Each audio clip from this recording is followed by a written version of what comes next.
Hey there, gang. So today I am here with the exact same build that I used in my last video, following the buffs to a bunch of different haste perks, one of them being Unbound. I was playing around with trying to get the most synergy out of this alongside Save the Best for Last with Play With Your Food in order to kind of give it that reflexive protection, I guess you could call it, right? Play With Your Food is there when you need it, and when it comes into play, it's very beneficial, and it kind of discourages the obsession for, getting involved with you. So in addition to that, Rapid Brutality is usually the best pairing with Save the Best for Last, and since I only have one other perk slot, I was using Unbound at the time instead of some of the others, right? Like Batteries Included, Furtive Chase, even I believe was Game Afoot. We'll be looking at those perks in a later video. This is just what I had at the moment. But I'll be honest with you, gang, today's video is not even about the haste perks or even the build. Today's video is about something that happened within this match that, as a result of it, meant a bot was almost able to carry the entire team. I was close to losing a match. I barely came back from a snowball, and I don't want to, spoil too much of what really took place, but a survivor had the choice to keep playing themselves to help their team. They chose not to play, and in turn, the bot took over, and they could have won. I'll talk more about it after the fact and how things could have been different and how I very well could have lost because of this bot. But yeah, other than that, really great gameplay, really fun build too. I highly recommend you try it and you're going to enjoy it. All right, here we go, gang.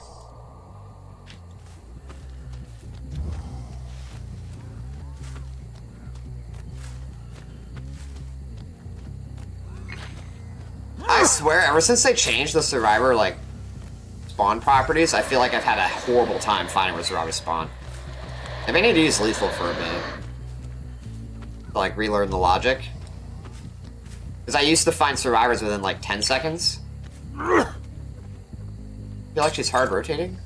No, she's immersing. She's still up around here.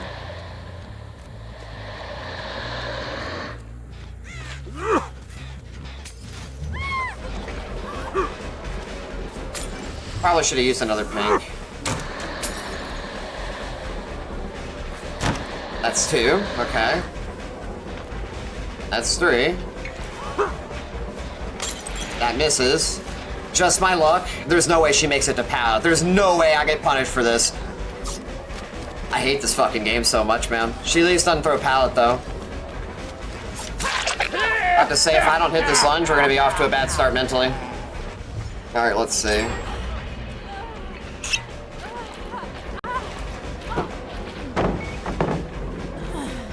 I'll kick this. We still have Unbound. Oh, sweet. There's no way she just... Okay. Scratch marks are awful, but maybe we can still play around this. I have to commit to this chase, by the way.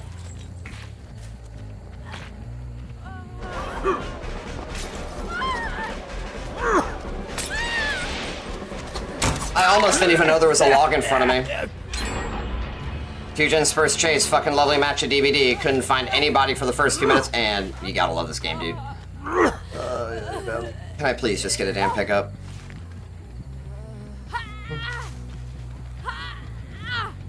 Oh well. It's the life you kids are doing great.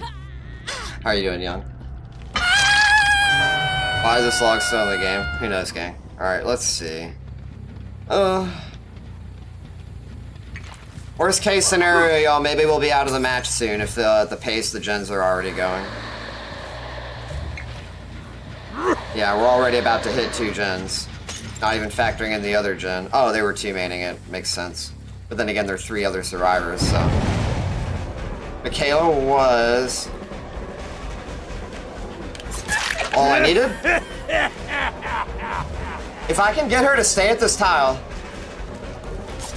that works too. I was about to say we weren't going to totally make unbound plays here. Although it might be a bit harder due to the vault speed. We'd have to see. Well, that gen's fucking gone. Lovely.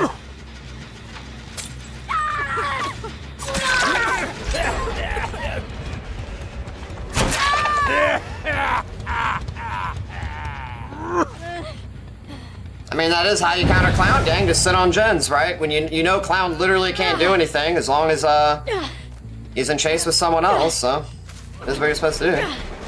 There we go.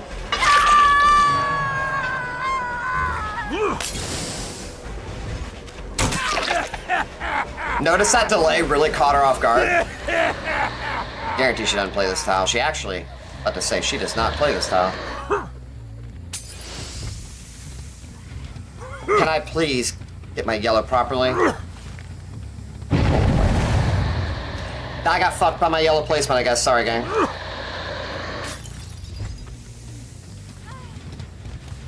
We're gonna rotate around this side. Oh, you fucked up.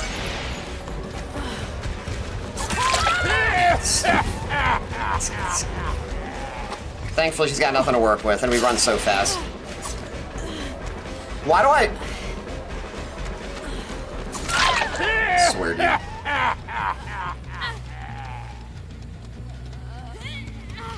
Never had a game that has actually made me feel inclined to grab my mouse mid-game just to make sure some dumb shit doesn't happen.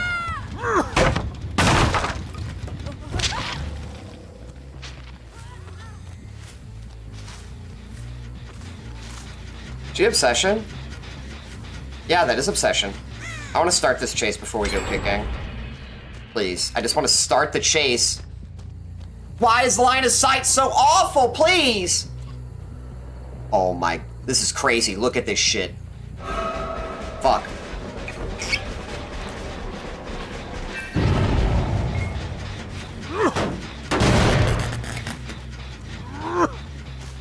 Everybody's injured because they know you just stay injured and sit on gens. Crazy. That's one.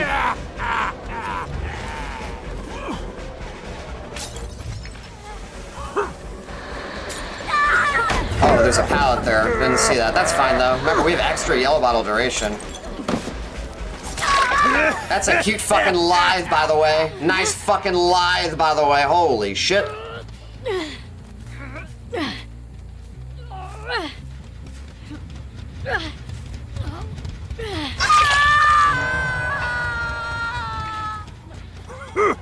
Serious, man?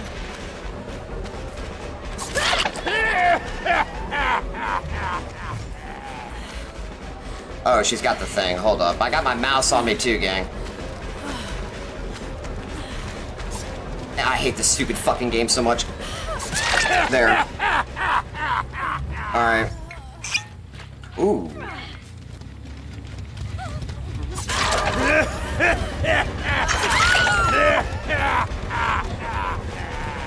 You know what?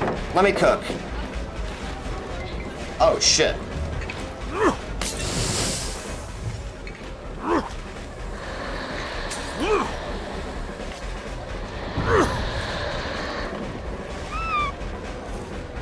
Oh, you totally fucked up trying to actually play the tile.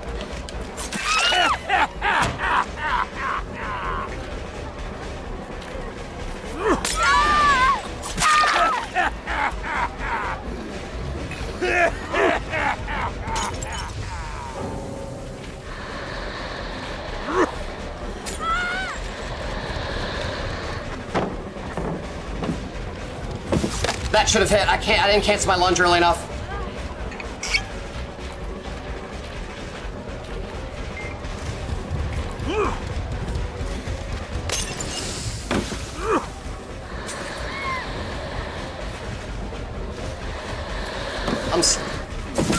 What the fuck? What, someone had Unbreakable? Well, she's dead at least. We'll go ahead and kill her. Someone had Unbreakable, apparently.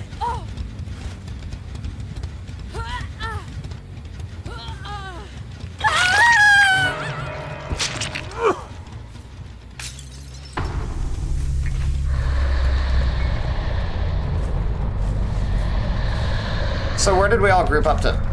Why did I thought I just saw some? Oh, I see y'all.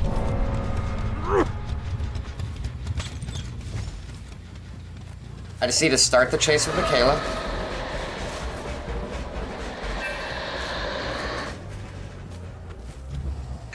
That's fine, rotate back.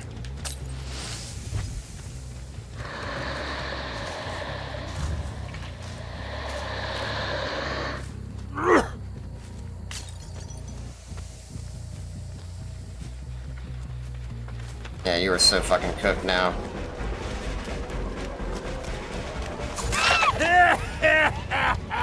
Let's fucking go. No, we got it, gang. We got it, gang. She's dead, isn't she, I believe? We got this match. I think we should be able to clinch it here. They got the reset, but everybody had to stay injured, right? Oh, no, never mind. She's not on death, though. Whoops. Well, we can maybe still pull it back. Let's see. I need to kick this, though. They took the time now to reset.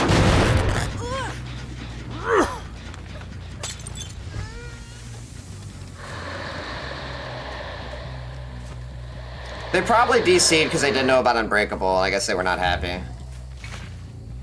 But what's actually kind of funny is me downing them like that is technically not a win, all things considered, but who fucking cares at this point? I consider it a win.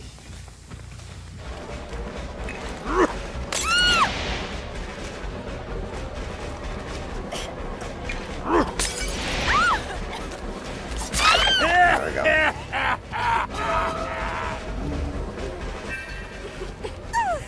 DS maybe? No? Okay. Yeah. Just wrapping the game up.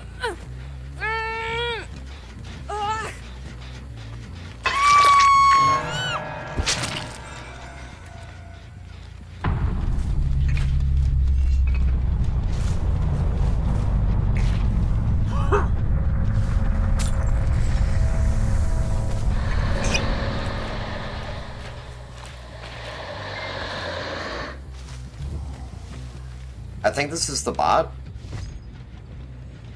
Pre-running is kind of on point. They're pre-running, I mean. Bots are like really good with that, usually. Oh, no, it's actually her.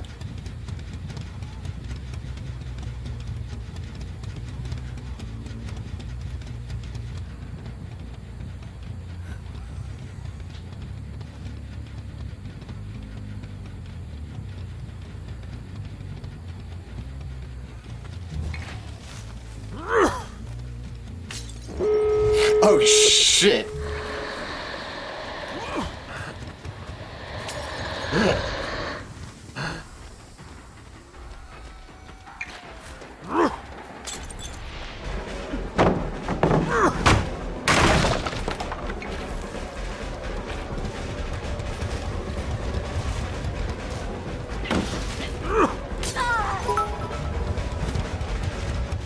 Nice live.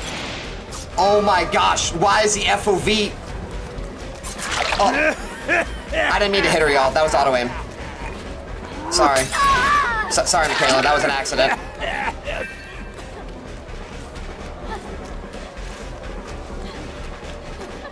Oh my gosh, shit. Yeah, I accidentally hit her. She was trying to body block for her and help me, and I feel bad because now she thinks that, like, you know what I mean?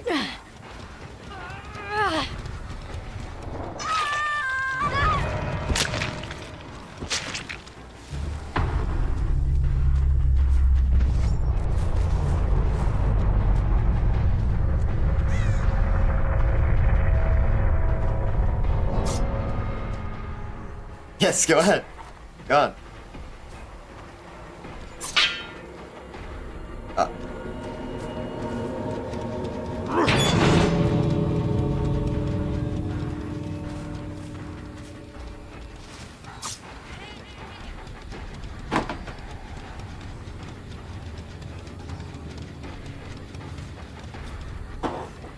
If I can't see them, they can't see me exactly.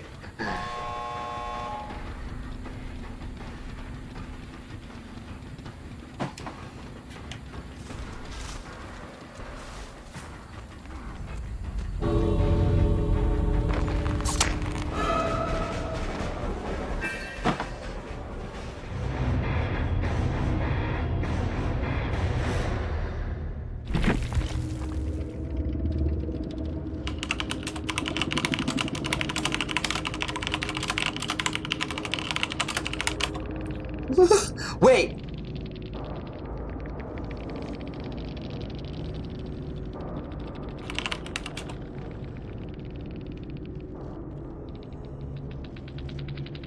Y'all, no fucking way.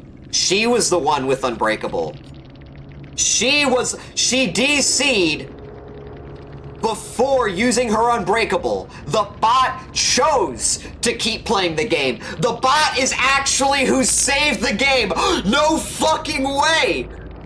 She had the chance herself to keep playing with her Unbreakable, pick everybody up. The bot is who did it. What the fuck?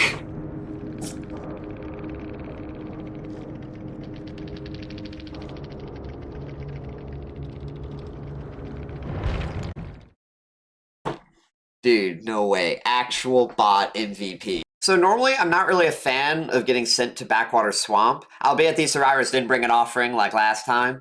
One of the problems with this map is that survivors can pre-run and immerse rather effectively. The main buildings are decent tiles. Pale Rose is easier to play for Clown, in my opinion, than Grim Pantry, but it's not really a place you still want to spend your time. The filler tiles are manageable, though, I will say that, besides like those massive logs, right? I think one near the main building and one by the corner.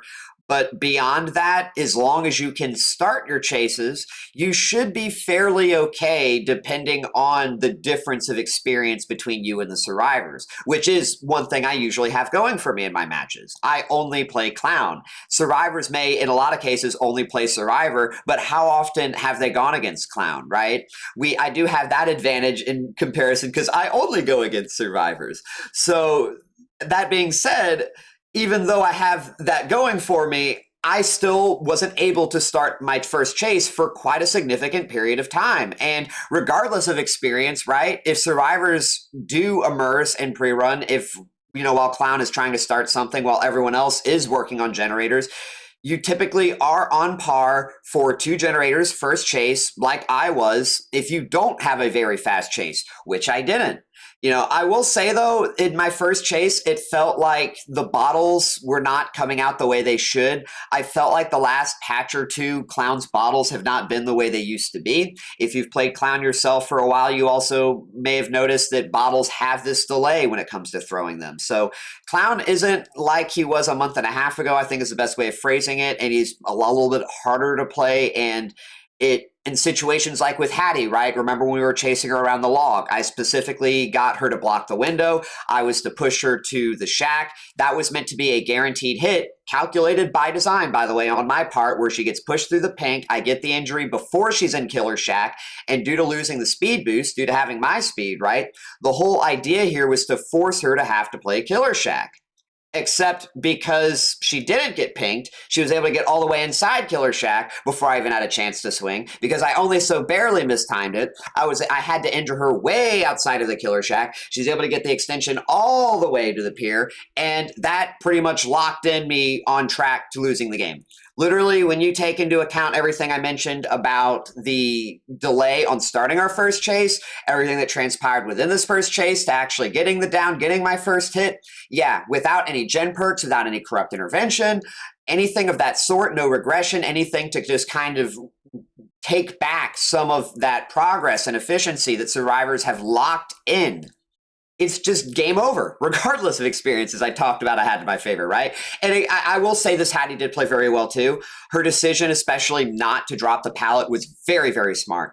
Dropping the pallet doesn't really change too much. It probably would have maybe had me consider breaking chase, but at the same time, getting rid of that pallet so early could have meant that one of her weaker teammates could have gone down all that much faster. You think about, for example, right, like how our other chases were with some of the other survivors like the Fang and even the Sable, and that's kind of what I meant, right? Haddie was probably, I would say, the MVP when it came to chase in this match. Now, going from there, I think we lost 2 generators in my first chase. I tried to find some other survivors to just get me an alternative. I wanted to kind of, at the very least, even if I wasn't going to plan on killing the Haddie, I wanted to have someone that could pull the Haddie to get me someone to then maybe pull someone else, right? I wanted to get my first kill at least within the next, I would say 2 to 3, at worst 4 hooks. I didn't want to be too far behind, because when you've already down 2 generators first chase, you're really kind of hoping that you get really, really fast chases if you're going to play this way. And if not, well, you have to do the other strategy, which is what we defaulted to, which was slugging. These survivors were trying to counter my idea of proxying the hook, right? Everything I just talked about by just sitting on generators while injured. And I talk about this before. This is what you do against Clown. Clown is a micro killer. Stay injured, sit on generators.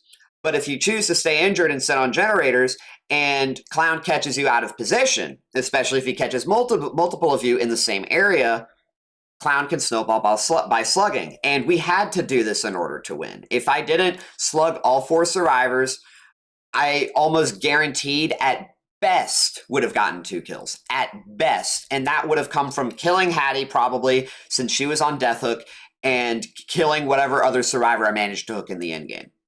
So getting all 4 survivors slugged, that was something that I knew if I had to play into. But at the same time, right, what happened? Sable, who had Unbreakable, this is where things changed. And this is where everything could have gone in a completely different direction. Sable could have chosen to, instead of DCing, use Unbreakable herself, do everything that she did except probably better. And honestly, who knows? Maybe they would have won after all, because they were so close and they had the advantage for pretty much the whole game.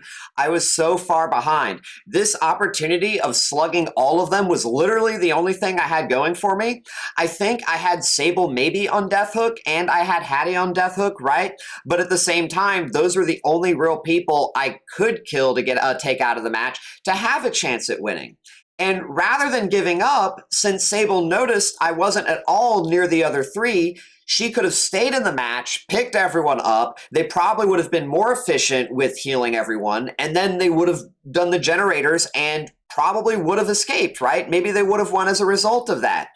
But what happened instead is the Sable decided not to play. The bot took over. The bot ended up doing what they needed them to do, which is actually crazy to me. You really think about everything this bot accomplished, right? Now, that's not at all to say that everyone else, right? I also want to give credit to Mikaela and the Fang. They were on the generators when I was focused on other survivors. I ended up catching Fang out of position before she could get her heal. And when I was proxying Fang, Mikaela was the one who needed to go for the hook. And then what was taking place in the background as well the whole time? The Sable bot was doing the generators.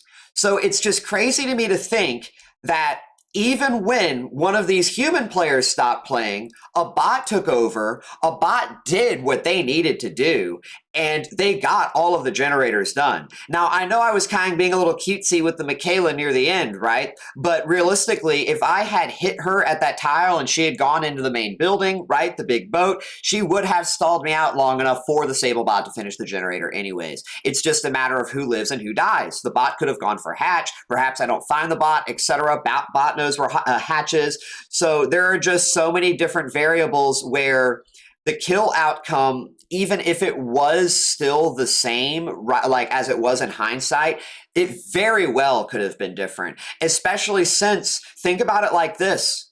What if the Sable stayed in the match, picked herself up, and was picking up everyone else while I was chasing Haddie? And what if I just couldn't down her, right? What if I wasn't able to down the Haddie at all? I had to break chase. And as a result of that, everyone was healed. I had nobody dead and only one generator left, I believe, with a broken 3-gen. I lose at that point. I maybe get 1 kill during endgame. And that's impractical when you think about all the different perks nowadays that are designed to help survivors give people escapes in endgame. I know they don't have it, right? But No One Left Behind got buffed to be super overpowered. It basically gives hope to other survivors for some ridiculous reason. There's also the new babysitter. And again, I know these survivors don't have that. But going into endgame, what I'm trying to say is with no kills, you're pretty much not asking to walk away with one, and one would literally be the best. Survivors otherwise have to throw. I mean, the best way they could engineer it is literally you hook a survivor and they leave, right? They even have reassurance. The Fang had reassurance, you know? So it really hinged on me playing well against the Haddie. And even again, going back to that, imagine even if she didn't escape the chase, if she lived for another 10 to 15 seconds, and the Sable, of course, was still in the match, then they would have all very likely been fully healed as I killed the Haddie. And yeah, maybe they get the generators done and I only get 2 kills because by the time I'm hooking the second survivor, the other 2 survivors have the exit gates open and they're going out the exit gates, right? There's just so many different ways where a human, like it's just crazy to me, gang, thinking about how she had Unbreakable and just chose not to play, and that a bot came over and almost saved the game. I don't want to like repeat myself, go in a bush, but that's, I think, was the most important takeaway from this match is everything that just kind of transpired there. Let's briefly talk about my build before we end things here. Unbound was a lot better this match. I know I kind of said this wasn't meant to be about the new Haste perks, but that one play that I did at the jungle gym when I was chasing both Fang and Sable simultaneously with Unbound and my yellow, I was moving at 20% haste. 20%. So that was all the difference, as y'all saw, between me catching them at the tile because they chose not to play the 50-50.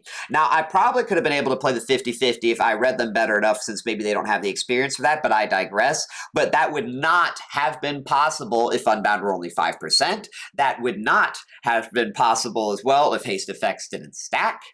And it was great. I really like this new build. I do think batteries included, though, which I will be showing y'all in some future videos. That is, in my opinion, a better perk than play with your food in hindsight. Now that I've had a chance to kind of play around a bit more. Same with cheap gin bottle, but we're kind of going into stuff that'll be covered in the next video.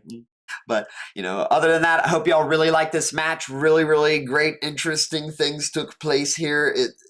You see new things about DBD every single day. I'll say that.